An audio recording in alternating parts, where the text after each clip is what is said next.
Prabowo ngomong soal ada sawit Sawit ya.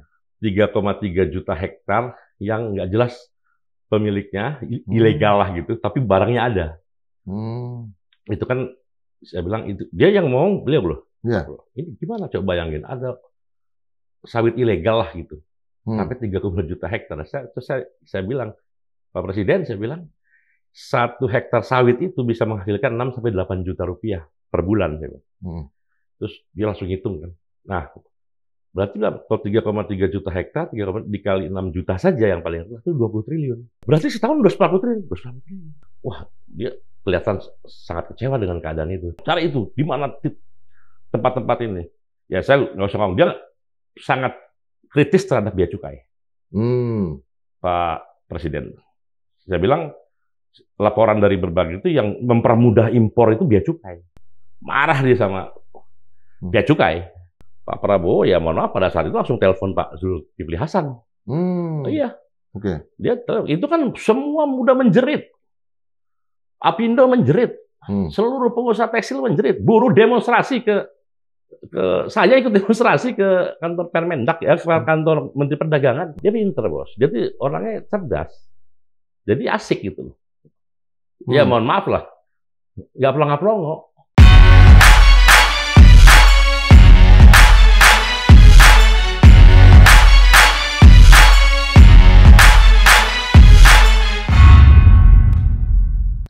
Sobat Madilog, kita bertemu lagi hari ini dan untuk melihat perkembangan terakhir dari kebijakan-kebijakan yang ditempuh oleh Presiden Prabowo Subianto, kita kehadiran seorang tokoh yang sangat saya kagumi, sudah pernah bertemu sejak 30 tahun yang lalu ketika saya masih mahasiswa.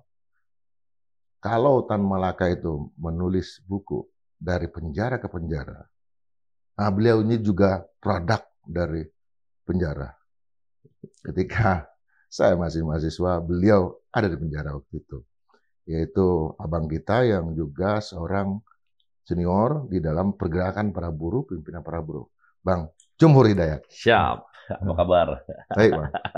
Ini sehat ya, Bang ya? Ya, alhamdulillah. Ya ada pancaroba sedikit lah karena masuk hujan ya. Ya. Tapi it's okay, masih bisa berpikir waras lah. Ya, kita sangat apresiasi tuh, udah Bang. Ketika kemarin bertemu dengan Pak Prabowo dan kemudian ada kebijakan. Itu apa yang dibicarakan, Bang? Prabowo berkhidmatnya serius kepada orang-orang kecil ya, terutama kemarin buruh ya, dan sebelumnya kepada guru-guru. Gitu. Dan itu direalisasikan dalam kebijakannya, sehingga dia berani mengumumkan dengan segala pertimbangan tentunya, bukan sekedar populis ya, bahwa saatnya sekarang buruh mulai merasakan kenaikan yang signifikan, 6,5%. Sebelum-sebelumnya tuh ada yang 1,1%, 3,5%, ada yang luar biasa lah, karena ada namanya PP 51 ya, peraturan pemerintah yang memang betul-betul ditakar lah kenaikan upah buruh yang sangat tidak signifikan. Nah, dia keluar dari itu, dia perbaiki semua aturan itu dan akhirnya ketemulah angka 6,5% yang bagi seluruh Indonesia dan bagi semua sektor. Itu minimum segitu. Tapi faktanya nanti di lapangan, di provinsi dan kabupaten itu ada lagi negosiasi tentang upah minimum sektoral. Ya. Jadi misalnya orang otomotif itu mungkin bisa naik jadi 7,5, 8,5%. Ya. Tapi sebelum ke sana, Bang, itu ketika bertemu itu apa yang dibicarakan, Bang? Ya, pertama memang agak lama pertemuan itu. Tentunya dia bicara soal ya sebagai presiden dia cerita soal politik global, ekonomi global, geopolitik dan sebagainya. Itu masuk baru kepada kebijakan-kebijakan Indonesia harus bagaimana merespon situasi dunia sekarang. Karena saya itu pikirannya logis lah begitu. Dan intinya national interest itu nomor satu. Jadi kepentingan nasional Indonesia harus menjadi nomor satu dan salah satunya itu bagaimana industri-industri itu tumbuh gitu. Bukan deindustrialisasi. Nah, kita tahu misalnya sekarang terjadi kan deindustrialisasi. Betul. Jadi sumbangan sektor industri kepada PDB kita tuh dari sejak Orde Baru selesai tuh turun terus. Turun terus sekarang sekitar 18% dari 30-an%. Artinya industri kita mengalami penurunan, bahkan orang mungkin berubah jadi rent seeker aja, jadi pedagang atau apa gitu. Impor seenaknya, bahkan lebih ekstrim penyelundupan juga begitu banyak gitu. Nah ini yang membuat Pak Prabowo marah lah dengan situasi itu gitu loh, kalau saya tangkap ya. Jadi ada terjadi dialog nggak? Ya pasti dong. Kalau nggak dialog kan nggak mungkin, hampir 2 jam kan pertemuan. Jadi ya dialog semua isinya. Oh, dialog semua? Iyalah, saling merespon kan. Ya jadi saling memberikan, karena kita kan bukan orang pemerintah, jadi kita dari interest group lah yang menyampaikan kepada dia tentang kepentingan buruh dan masyarakat pada umumnya, sambil juga ikut bicara situasi global dan sebagainya. Jadi asik lah. Bang Jumhur ngomong apa waktu itu? Ya saya ngomong soal urusan tenaga kerja misalnya. Saya bilang urusan tenaga kerja itu ribut soal yang teknis di bawah ya, soal pengupahan dan sistem dan sebagainya. Itu sebenarnya karena ada ketidakseimbangan pasar kerja di level bawah. Kenapa? Karena industri kita nggak tumbuh. Nah, industri nggak tumbuh, penyebabnya bukan di situ, penyebabnya di hulu. Kebijakan nasional kita mau ngapain gitu. Nah, kalau kita membebek saja pada keinginan negara-negara lain untuk mengimpor barang-barang mereka, apalagi ada interest tertentu, baik pemimpin maupun para menteri misalnya di situ, ya udah kita menjadi konsumen yang baik dari pasar-pasar luar negeri, padahal kita mampu membuat produk-produk itu. Misalnya.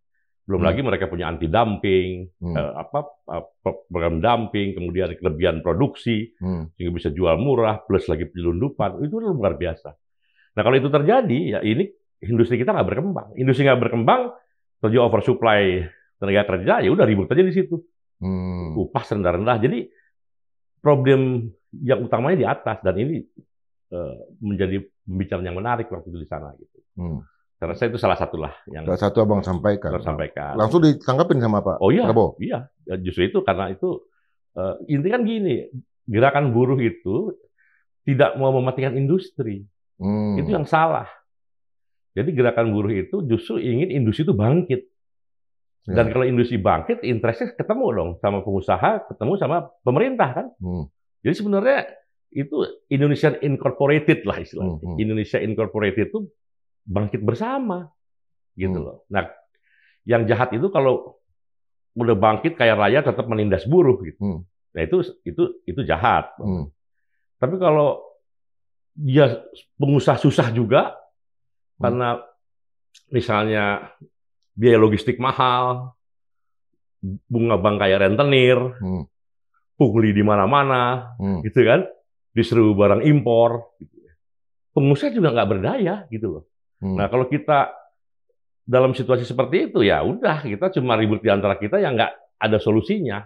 Nah solusinya ini memang di kelas presiden, ya tentunya dengan menteri-menteri terkait ya. Nah, dan presiden sangat memahami itu dan mau melaksanakan itu dengan info yang saya dapat itu nama Bang Jumhur beberapa kali, bukan hanya beberapa yang disebut. Itu apa yang digali sama Pak Prabowo dari Bang Jumhur? Ya ini ya pikiran-pikiran kita juga tentu.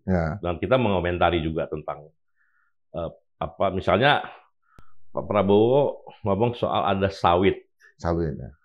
3,3 juta hektar yang nggak jelas pemiliknya, ilegal lah gitu, tapi barangnya ada. Itu kan saya bilang itu dia yang ngomong, beliau loh. Ini gimana coba bayangin, ada sawit ilegal lah gitu. Sampai 30 juta hektar. Terus saya bilang, Pak Presiden, saya bilang 1 hektar sawit itu bisa menghasilkan 6 sampai 8 juta rupiah per bulan. Terus dia langsung hitung kan. Nah, berarti kalau 3,3 juta hektar, dikali 6 juta saja yang paling rendah itu 20 triliun. TikTok ya? Langsung TikTok ya? TikTok, dia ngitung langsung. Berarti setahun 240 triliun. Dan waktu nggak tahu siapa yang punya. Yang punya ada tentunya orang yang Hmm. mencoleng itu. Wah, dia kelihatan sangat kecewa dengan keadaan itu. Tapi saya bilang lagi, Hmm. Pak Presiden, saya bilang, dalam Undang-Undang Cipta Kerja ada pasal yang boleh memutihkan itu Hmm. dengan denda seupil. Saya bilang, wah, lebih heboh lagi dia. Jadi sekarang kan di Undang-Undang Cipta Kerja itu ada. Bukan apa solusi dari Bang? Ada Ya, nggak Abang ya, sampaikan? ya, Misalnya itu dikasih ke buruh atau enggak? iya, iya. Saya bilang itu kalau itu ya paling tidak itu ya misalnya PTP, kasih ke PTP lah, PTPN ya, paling tidak PTPN. ke PTPN. Kalau bisa koperasi lebih bagus, pekerja di situ langsung koperasi. Jadi, tapi yang kira-kira begitulah, jangan lagi diputihkan. Dia udah menikmati ya seluruhnya ya, itu bisa. Kalau dia udah beroperasi 10 tahun, nanti berarti udah 2.000 triliun itu. Dok, itu kemana nggak tahu, gila juga. Dan itu masih bisa 20 tahun lagi, karena sawit kan bisa 30 tahun, 25-30 tahun. Nah sekarang malah idenya mau diputihkan. Pemerintahan sebelumnya. Ya. Saya sekarang mengingatkan kepada Pak Prabowo gitu loh. Jadi ya ngeri lah pokoknya gitu. Terus kekayaan alam dan sebagainya juga. Itu menjadi catatan betul ya. Kan memang kita bukan negara yang intervensionis lah. Serba negara tidak. Neolib juga bukan kan gitu. Tapi negara perlu hadir tentu dalam mengelola kekayaan kan gitu. Kalau kekayaan negara ya yang mengelola utamanya negara dong, kekayaan negara ya. Tapi kalau peningkatan nilai tambah industri dan sebagainya silahkan aja swasta diutamakan lah gitu. Nah kalau ada migas, batu bara, emas dan sebaik mungkin negara harus ikut campur di situ. Nggak boleh itu diliberalkan dengan sekedar menikmati sedikit royalti dan sebagainya. Kira-kira gitulah. Jadi pembicaraannya menarik di situ. Iya, ya kan dulu kan sempat juga waktu debat Capres ya tahun 2019 ya masalah kepemilikan sawit. Itu ada nggak katakanlah Pak Prabowo punya? Apa maksudnya? Pak Prabowo punya lahan sawit juga. Ya, punya nggak apa-apa. Nggak ada masalah ya. Artinya sangat clear ya. Ya kalau itu memang resmi kan nggak ada masalah. Kita kan yang bicara tadi yang tidak resmi. Ya. Yang tidak tiba-tiba ada 3,3 juta hektar tanah yang tidak resmi gitu loh. Nah itu kan masalah. Gitu. Kalau yang resmi ada aturan mainnya dong. Memang ada ya itu siapa aja boleh kan. Bahkan sekarang ini ada yang punya sampai 5 juta hektar dan sebagainya. Ngeri juga itu. Artinya dengan ya karena ini udah clear ya di sisi Pak Prabowo ya punya kan. Artinya dia benar-benar ingin mengejar ya siapa yang mau punya. Saya pikir harus Pak, harus dikejar dong. Kalau menurut saya sih ya nggak di penjara aja udah syukur gitu loh orang-orang. Jadi jangan diputihkan sampai sejauh itu ya. Kalau menurut saya, ya gimana Anda menikmati tanah negara ilegal tanpa izin, dapat uang bertriliun-triliun, logikanya harusnya di penjara dong. Kok diputihkan? Ya katakanlah nggak diputihkan, tapi ya denda cukup dan itu disita untuk negara, artinya dikuasai oleh PTP atau oleh koperasi atau oleh apa, jadi kembali ke negara. Itu idealnya.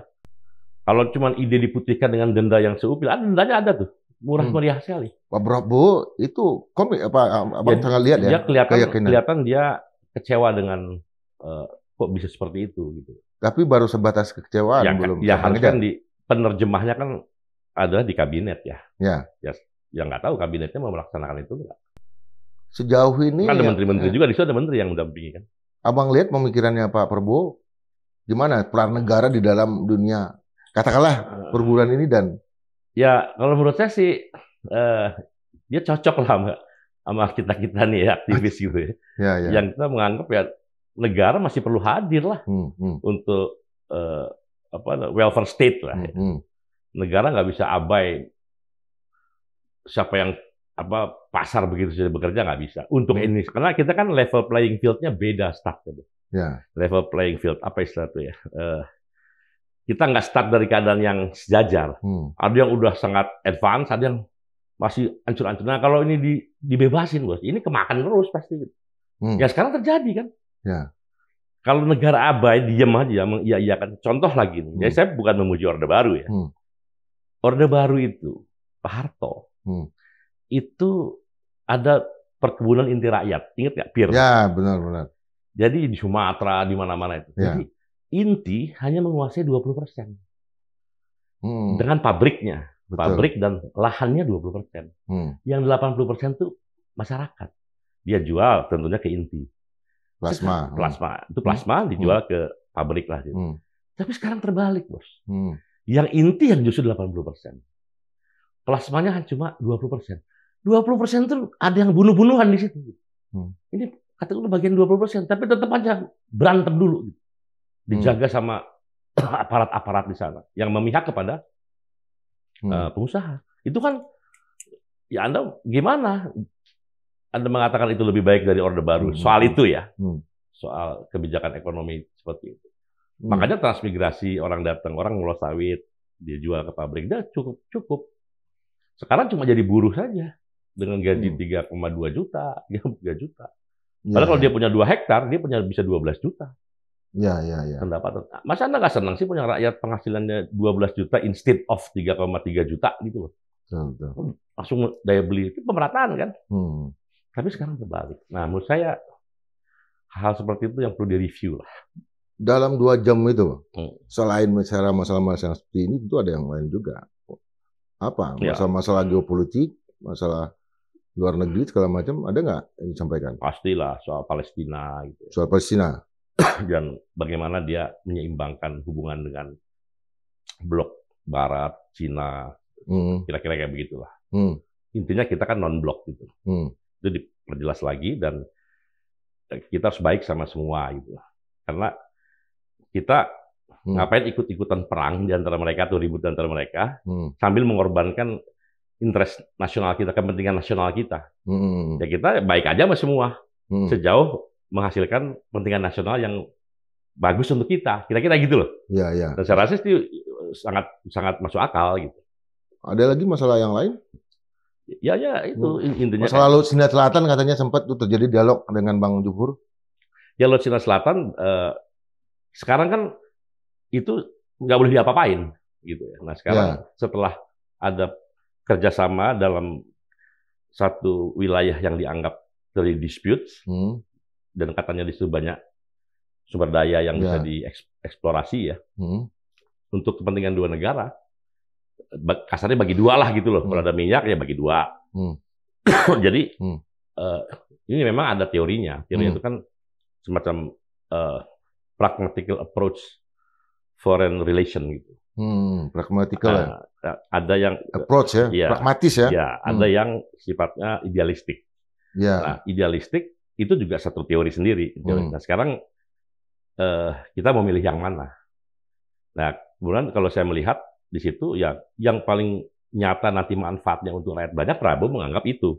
Dan itu boleh-boleh, itu bagian daripada satu pendekatan lah. Gitu. Abang menyampaikan pemikiran itu? Ya, kira-kira logisnya ke sana dan itu yang dikerjakan sama Pak Prabowo yang kira-kira post factum penjelasannya seperti itu. Dan sebenarnya kan gini, saya juga menjelaskan bahwa kritik-kritik yang terjadi juga terjadi pada Xi Jinping gitu loh. Xi Jinping? Ya, Xi Jinping juga kan dianggap sama para politisi di sana dan rakyat di sana ya, loh kok mengakui ada kedaulatan Indonesia di situ kan gitu. Di Laut Cina Selatan ya? Iya kan, jadi kasarnya kalau dia Pak Prabowo dapat kritik dari 280 juta, di sana 1,4 miliar juga mempertanyakan kepada presiden, loh kok kau mengakui Indonesia di situ? Ya karena ada batasan. Iya, artinya kita ngakuin ini milik kita. Iya, dia ngakuin dia milik ini. Iya. Ini ada. Kalau idealistik kan nggak boleh ngakui. Nggak boleh kan? Kalau idealistik, konstitusi kan? Iya, kalau idealistik dia bilang enggak, itu punya Cina. Kata dia. Iya. Ya, itu idealistik. Dari kita juga enggak, itu punya Indonesia. Ya, ini punya saya. Saya gitu loh. Jadi kan, ini punya iya, betul. Akhirnya dia ya jadi itu sebetulnya satu pendekatan aja. Satu pendekatan yang akhirnya ya seperti itu yang fakta yang sekarang terjadi. Salah satu itulah obrolan itu juga. Salah satu yang bisa dipahami lah. Itu kan Bang Jumhur ini udah kenal dengan Prabowo sejak kapan? Kok sampai Bang Jumhur salah satu yang diundang? Tentu saya kan pimpinan Serikat Buruh dan Serikat Buruh saya kan yang paling terbesar lah kan. Dan ya faktanya itu pertama. Pas ketemu ya barangkali kan saya mengenal beliau ini kan dari tahun 90-an. Saya dulu datang ke rumahnya sebagai Danjen Kopassus. Saya udah itu kan ketemu berapa kali lah udah biasa. Nah, kemudian dan saya sempat jadi pendukung dia juga kan 2019. Iya betul. Iya. Ya udah dia pas ketemu ya Kita nggak bicara politik, bicara substansi gitu. Termasuk substansi buruh tadi. Termasuk yang saya bicarakan juga, dan ini saya rasa akan menjadi exercise usulan kita kan gini. Jangan nganggap kaum buruh itu mau membunuh industri. Tidak. Kita beri masukan juga. Kita ingin industri itu bangkit. Yang tidak mampu membayar upah minimum yang ditargetkan 6,5% misalnya. Itu harus ada cara bagaimana supaya mereka bisa tetap survive. Karena kenapa? Saya bilang gini, ada kesalahan 10 tahun terakhir, ekosistem dari terutama industri padat karya ya, tekstil, alas kaki, itu kan kita diserbu habis-habisan. Sama selundupan dan juga import yang mudah. Import yang begitu mudah. Jadi kita nih, seluruh industri tekstil, alas kaki, dan sebagainya, itu hanya mengelola kira-kira 30%, Bos. 30% dari pasar domestik kita. Yang 70% itu import yang mudah dan juga ilegal. Di pasar domestik kita ya. Nah, jadi yang import dipermudah itu 40% lah kira-kira. Ilegalnya 30%. Waduh. Yang 30% yang resmi, yang pabrik-pabrik itu loh, yang ratusan ribu jutaan orang kerja itu. Berarti kan negara yang sebelum pemerintahan ini ya, yang membuat ekosistemnya terjadi. Nah, karena itu kita harus membenahi ini. Misalnya hajar penyelundupan. Dia setuju. Presiden setuju banget. Ini harus betul-betul diamati betul, jangan sampai terjadi lagi. Kemudian import yang kita bisa bangun sendiri, ya kita bangun sendirilah. Ngapain sih kalau kita bisa bikin sendiri masih harus mengimpor? Kita bukan proteksionis, Bos. Iya. Kenapa? Di ASEAN, ya import safeguard istilahnya. Import safeguard itu apa ya? Gampang, hambatan impor lah. Hambatan impor bagi sebuah negara itu import safeguard. Kita ini paling tidak punya hambatan. Wow, jalan tol ya? Jadi apa saja boleh masuk gitu loh. Anda kalau ke Malaysia tuh, ratusan itu syarat-syaratnya. Ke Filipina, ke Vietnam, ada ininya. Di kita tuh mudah sekali impor. Nah itulah minimal kita samakan aja dengan standar rata-rata ASEAN ini. Mungkin udah dari 40% impor, mungkin cuma 20 akhirnya. Berarti nambah pasar 20%. 20% yang semula diimpor, yang dari 30 jadi domestik ya? Jadi domestik. Berarti ini dari 30 jadi 50 nambah. Kemudian yang ilegal sama-sama di stop. Anda bisa bayangin jadi 80%. Dari 30% menjadi 80%. Apa nggak pada berdiri tuh pabrik-pabrik di mana-mana? Nggak ada lagi urusan upah akhirnya. Karena mereka dapat pasar, dapat uang, dan bisa menggaji dengan baik. Gitu. Artinya kan masalah-masalah yang muncul dengan buruh dan segala macam itu kan terkait dengan pemerintahan sebelumnya, Bang. Pasti dong. Abang sebut itu? Apa sebut? Saya sebut. Pemerintahan Pak Jokowi? Betul. Pemerintahan Jokowi sebelumnya itu bermasalah. Bahkan saya bilang, ini karena ada kesalahan pemerintah. Pemerintah kan akhirnya siapa saja ya. Pemerintah harus ada menciptakan ekosistem yang seperti itu. Bukan dia. Dia baru kita jelaskan. Nah, sebagai katakanlah upaya burden sharing. Burden sharing itu ya kita berkorban bersama. Tapi sekaligus biasanya tidak merugikan. Saya bilang begini. Berapa sih? Katakanlah ada 1 juta, 2 juta buruh yang perusahaan-perusahaannya tidak sanggup bayar tekstil dan produk tekstil. Selisih yang dia katakan dia cuma mampu naikin 4%. Sisanya 2,5% dia nggak mampu lagi. Kalau dia bayar tutup pabrik, terutama yang tekstil menengah ke bawah ya, yang pasarnya full domestik. Itu Bos, itu kalau gaji 3 juta aja, bahkan ada yang cuma 2,2 kan gaji itu 2,3. Kalau dia gaji 2,5 juta aja, atau 3 juta deh, 2,5% cuma 75.000 per orang. Kalau 1 juta orang cuma 75 miliar. Betul. 2 juta orang itu cuma 150 miliar. Ya. 1 tahun cuma 1,8 triliun. Sambil dibenahi yang tadi. Betul. Import ada cukai, ada PPN. Itu dapatnya puluhan triliun APBN. Jadi artinya ngasih subsidi upah gitu. Namanya ada bantuan subsidi upah tuh jelas ada teorinya. Situasi yang sedang bertransisi, proses, itu ada bantuan subsidi upah. Kalau itu dilakukan, pengusaha juga happy. Buruh happy karena buruh dibayar dengan kenaikan yang ditetapkan tadi. Ketika Pak Prabowo menyampaikan kenaikan 6,5% itu, kalau kita ngelihatnya secara politik perburuhan, itu ada pukulan dari Pak Prabowo terhadap kebijakan pemerintahan sebelumnya. Itu benar terjadi tuh, Bang? Sebenarnya nggak pukulan, perbaikan lah. Perbaikannya. Terserah lah Anda mau bilang apa. Ya, Ya, ya. dia pasti dong pemerintah. Pak Prabowo juga dia ingin menunjukkan bahwa pikiran dia dari awal, dia kan nulis buku juga tuh. Ya. Paradoks Indonesia. Itu kan isinya keren banget tuh. Iya, Paradoks Indonesia. Orang Indonesia kan tahu kan, ya dia mau laksanakan pikir. Ya memang presiden kan melaksanakan pikirannya dia, bukan pikiran orang. Ya. Yang repotnya kalau presiden ngelaksanain pikiran orang, itu yang repot. Artinya ada kesalahan-kesalahan fundamental yang terjadi sebelumnya ya? Oh pasti bos. Dan itu ya semua kan implisit mengakui dong. Nggak mau sampaikan ya? Nggak perlu dibilangin juga tahu lah. Ya. Kalau ya dengan merubah-rubah ini kan implisit bahwa ada yang problem.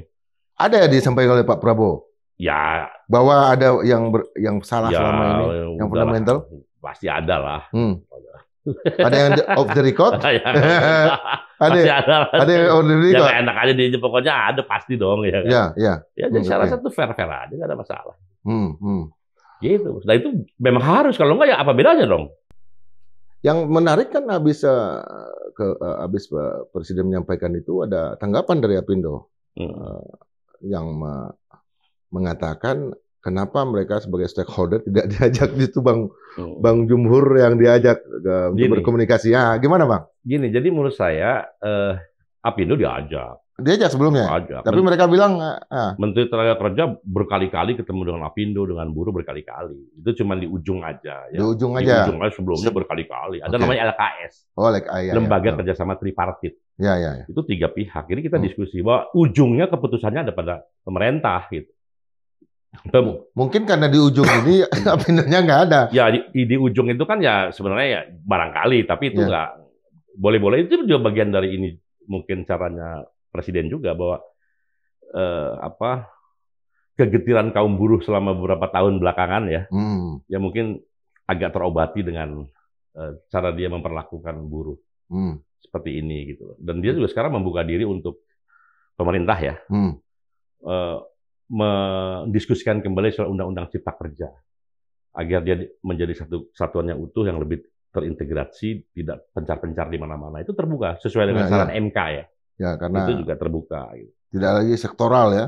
Iya, jadi terintegrasi lah. Gitu. Saya rasa itu bagus. Jadi ya, tapi gitu bahwa Apindo make sense lah kalau dia pengen serendah-rendahnya, karena ya mereka pengen sebesar-besar keuntungan. Tapi kita juga ngerti bahwa Apindo perusahaan terutama tekstil alas kaki ya, tekstil dan TPT lah, produk tekstil itu memang punya masalah. Nah, yang kita minta mereka mendesak pemerintah supaya memperbaiki ekosistem ini. Kita juga kaum buruh mengejar itu. Kayak peraturan Menteri Perdagangan nomor 8. Pak Prabowo ya mohon maaf pada saat itu langsung telepon Pak Zulkifli Hasan. Iya. Dia itu kan semua mudah menjerit. Apindo menjerit. Seluruh pengusaha tekstil menjerit. Buruh demonstrasi saya ikut demonstrasi ke kantor Permendak ya, ke kantor Menteri Perdagangan bersama buruh-buruh. Karena memudahkan sekali impor. Jadi perusahaan menjerit. Buruh pasti menjerit dong, ujungnya kayak begitu kan. Termasuk Kementerian Perindustrian. Juga tanda kutip marah-marah dengan peraturan Menteri Perdagangan ini gitu. Iya. Nah, kita sampaikan ke Presiden, pasti ini peraturan Menteri. Ditelepon langsung Pak Zulhas, karena dia yang bikin waktu itu. Ya pokoknya intinya concern dia terhadap itu kan kelihatan. Selain para menteri, tentu ada kesalahan atau kelemahan fundamental dari Pak Presiden Jokowi. Ada nggak yang Bang lihat dan Bang sampaikan? Ya dari semuanya kan ujungnya juga ke situ. Dari semua obrolan kira-kira gitulah kalau saya mau lihat. Tapi kan nggak perlu eksplisit. Saya menyatakan kamu salah dengan menyatakan kamu salah kan nggak juga begitu. Kamu salah tanpa saya omongin kebijakan yang saya rubah kan artinya kan sebetulnya itu kan gitu. Ini dialog yang sangat intelek ya. Ini memberikan pesan yang sangat serius ya, Bang. Ini orang pintar. Sebagai seorang leader ya. Dia leader. Apa yang Bang lihat itu, Bang? Dia pintar, Bos. Jadi orangnya cerdas. Jadi asik gitu. Ya mohon maaf lah. Nggak pelongo-pelongo. Dia cerdas dia. Ketawa tadi, Bang. Saya khawatirnya dia ya cerdas banget gitu. Kalau sama orang yang nggak cerdas kayaknya bisa keteteran ngobrol sama dia tuh. Menurut saya ya. Iya. Nah, jadi hati-hati juga tuh.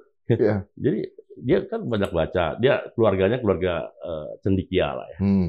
Sama dengan Bang Jumhur lah. Ya udahlah pokoknya saya Ya kita sama-sama belajar lah dulu Iya, kan. iya, iya. Jadi ya harus cerdas. Jadi saya yakin dan berharap tentunya ya 10 tahun terakhir kemarin itu bukan apa namanya kebijakan berbasis sains dan ilmu pengetahuan. Iya, iya. Jadi science based policy making atau knowledge based policy making gitu. Nah kalau Pak Prabowo beda, dia betul-betul berdasarkan ilmu, argumentasinya tuh scientific, ilmuwan, baru ada keputusan gitu. Tidak ujuk-ujuk bangun, oh IKN bagus, bikin IKN gitu, dia nggak begitu tipenya. Semua itu ada satu hitungan yang detail. Oh ini perlu jalan tol, bangun, padahal setengah jam ditungguin, setengah jam nggak ada yang lewat di jalan itu. Misalnya gitu. Selama ini kan tentu seorang intelektual itu kan selalu haus dengan informasi, pemikiran dan segala macam. Yes. Pak Prabowo apa kendalanya tuh? Akan kesepian kah dia di kabinet atau? Ya saya nggak tahu. Saya nggak tahu. Mungkin ya harusnya di kabinet kan harusnya ya pinter-pinter harusnya ya. Ya kita lihat aja lah mudah-mudahan. Pola komunikasi ke depan ya. Ya mudah-mudahan. Minimal mengerti visinya presiden minimal.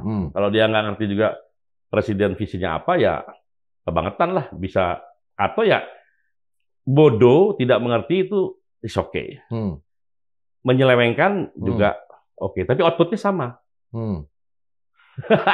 Tadi kan kita bilang tuh ada kebijakan dari Kementerian Perdagangan terkait juga dengan industri yang terarah dengan buruh. Artinya ada interkoneksitas antara antara luar, orang-orang luar dengan orang dalam negeri. Kan di negara-negara lain itu kan ada kementerian-kementerian yang justru khusus itu mengurusin masalah itu, Bang. Ya memang saya betul. Jadi di negara yang manapun ada namanya MITI, Ministry of International Trade and Industry. International Trade Industry. Jadi ya. international trade-nya dan industri. Itu Malaysia, Jepang, Vietnam, semua rata-rata begitu. Jadi trade off. Trade off itu apa ya? Trade off antara impor atau bangun industri itu di satu tangan. Nah kalau sekarang kan lucu nih, Menteri Perindustrian sedang membangun apa, membenahi apa, tiba-tiba diserbu Pak barang-barang impor yang ini lagi dibangun gitu loh. Yang ini urusan Kementerian Perdagangan. Perdagangan, karena beda gitu loh. Jadi kan, tapi kalau di satu tangan pasti kan nggak terjadi itu. Oke, Anda mau bangun industri ini, oke, saya pasti roadmap-nya apa, kemudian nanti impornya saya sesuaikan dengan kemampuan dia gitu loh. Kalau dia bilang jangan dulu dibuka, ya jangan dulu dibuka.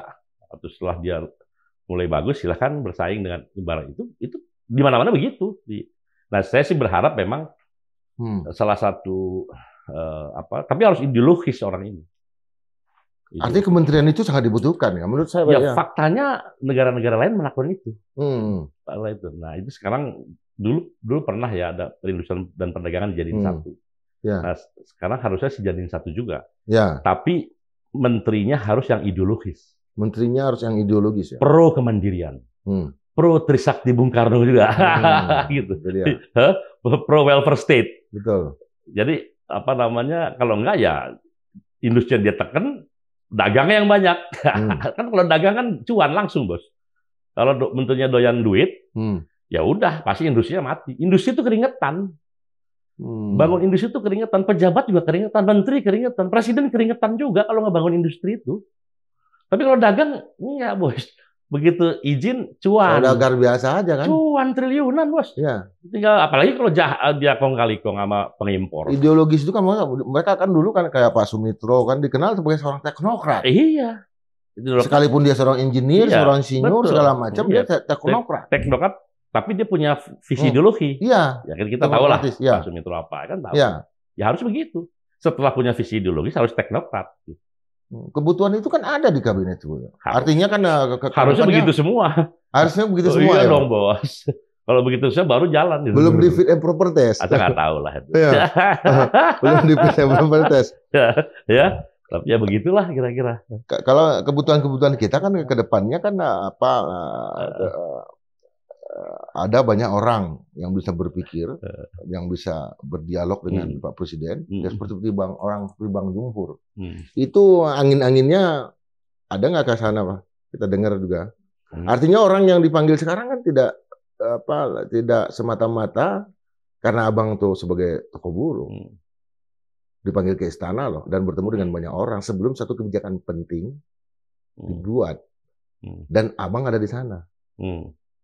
Artinya kalau ada political appointee nanti, Bung, Anda kita kasih tempat. Ya itu sih silakan aja didiskusikan lah.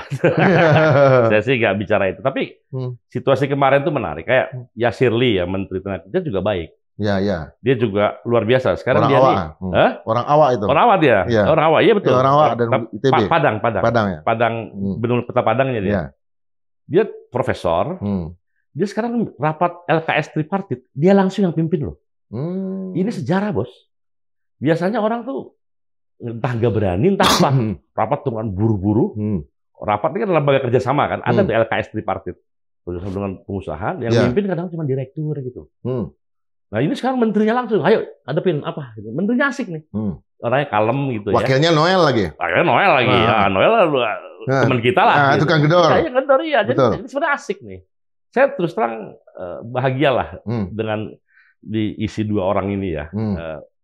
Yasir Lee dan Profesor Yasir Lee dan Noel. Itu saya bahagia karena dua-duanya tuh objektif. Yang menarik itu kan gini, Bos. Science based policy making proses gitu loh. Science based ya. Science based. Ya. Knowledge based. Knowledge based. Ya. Dan itu mereka lakukan. Jadi nggak bisa keputusan itu tanpa argumen. Kalau zaman dulu nih pemerintahan sebelumnya itu semua keputusannya tanpa argumen. Argumennya tuh belakangan, bayangin, gila nggak? Aduh, mati deh gue. Tiba-tiba bikin IKN, nggak ada argumen. Contoh yang kemarin masalah tekstil ini bang, industri tekstil ini, gimana abang lihat penanganan itu sampai hari ini? Sekarang mereka mungkin udah bikin seorang langsung perintah, tolong cari itu, di mana tempat-tempat ini.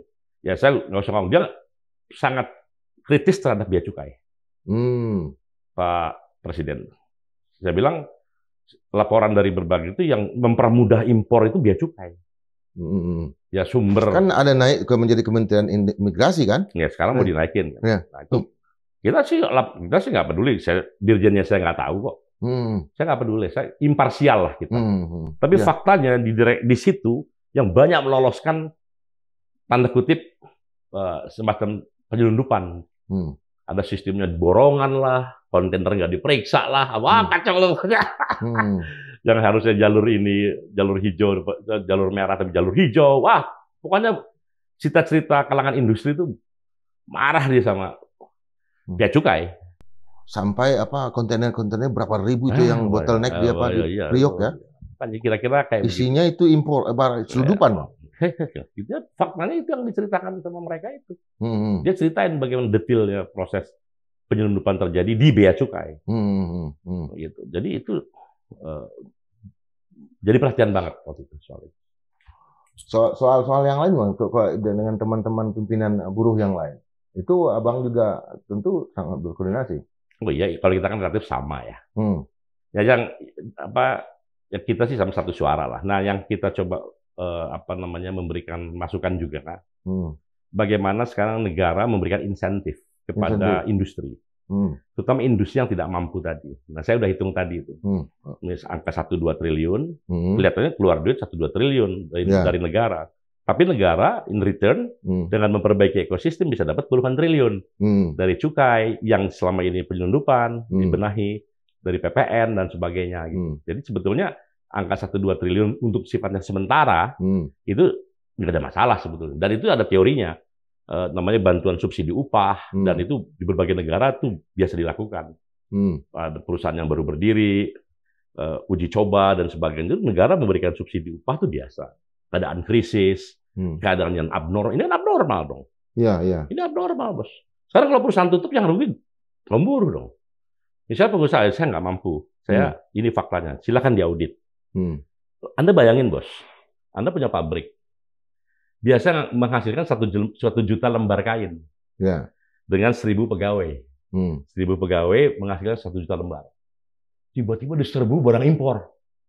Anda cuma bisa berproduksi 500.000, setengahnya. Tapi ini masih 1.000 pegawainya, kira-kira hancur nggak tuh? Lebur, hancur lebur. Ada harus bayar kan. Ya. Sementara penjualan cuma setengahnya. Nah, kan kayak gini-gini siapa yang salah? Yang salah yang ngimpor-ngimpor dan selundupan itu loh. Nah, siapa yang bikin salah? Ya negara dong. Negara harus tanggung jawab. Memang bukan kesalahan Pak Prabowo sekarang, tapi dia cuci piring lah. Benahi, baru dari satu sisi, yang lain banyak lagi kan. Kayak tadi sawit apa semua. Ya itu tugasnya. Kenapa mau jadi presiden? Ini urusan.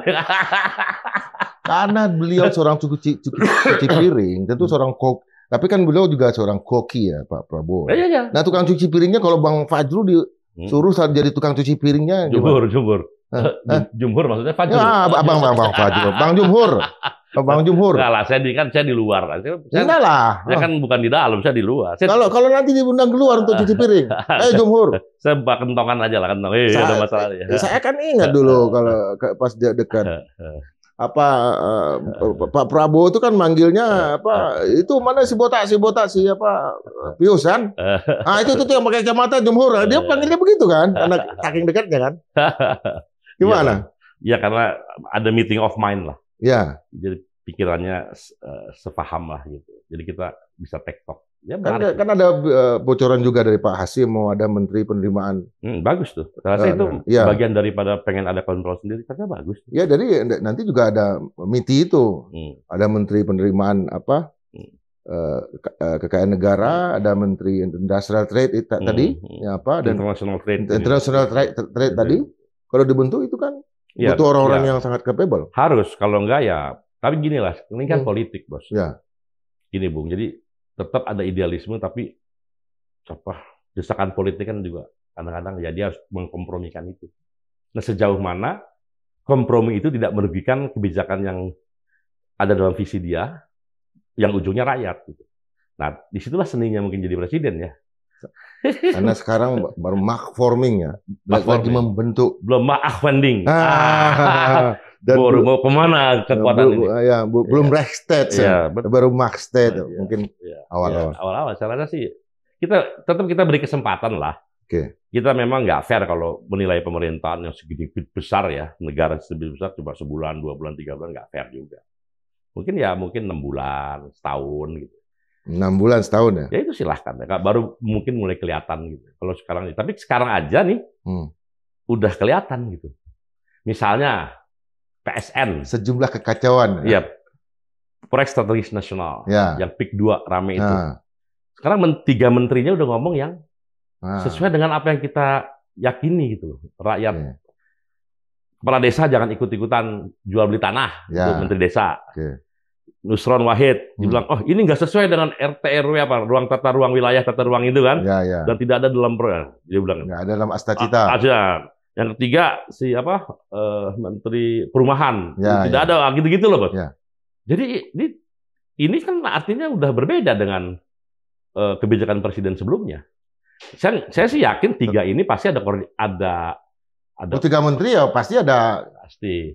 Bosnya. Itu akhirnya Said Didu aja saya bilang terima kasih Pak Prabowo. Dia marah-marah gitu kan, ya kita bantu juga tentunya. Ya saya kan Bang Jumhur itu karena ditulis oleh Sagana Nainggolan. Saya bilang harus hadir. Jadi itu kan kelihatan lah. Nah jadi udah mulai kelihatan. Buruh tadi kelihatan. Jadi di berbagai bidang yang lain juga. Tapi betul. Tapi kan presiden juga butuh orang-orang yang memang. Hari. Ya buktinya kan ada orang-orang yang bikin kentongan kayak Said Didu dan lain-lain itu kan kayak bikin kentongan aja. Tong. Masalah. Nah kita juga bikin kentongan sebenarnya. Ini termasuk kentongan nih, Madilog ini. Ya udah ya dong, ini kentongan ini.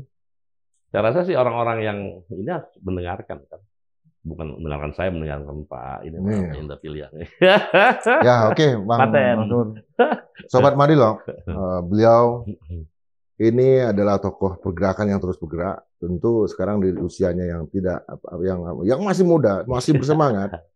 Sisi-sisi politik nanti saya akan sampaikan kepada para politisi ya, para pengambil pembisik Pak Prabowo. Tapi beliau ini kita butuhkan bukan saja karena punya pengalaman yang sangat luas ya dan lama sejak mahasiswa.